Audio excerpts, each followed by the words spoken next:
We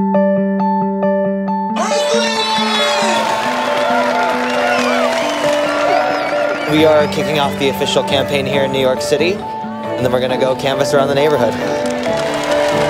We can't ask other folks to do more for us than we are willing to do for ourselves. We can't be here cheering and waxing poetic about how good our candidate is. We got to get out there and fight for him. It takes teamwork to make the dream work, and we are the team. Canvassing is like going door to door, making sure we get people interested in Bernie Sanders, making sure people know what the message is, making sure people know about him, because when people know about him, people turn out. When people turn out, we win.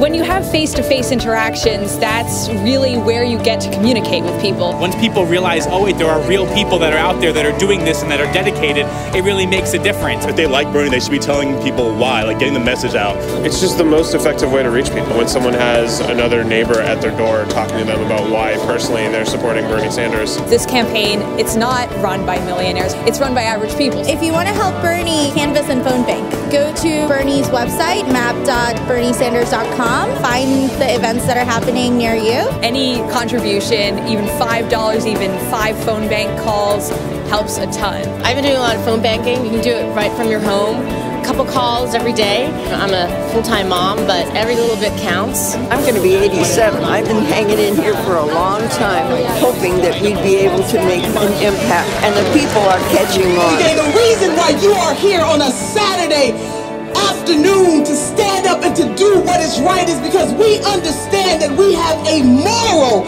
obligation to fight not only for ourselves today, but for generations yet unborn to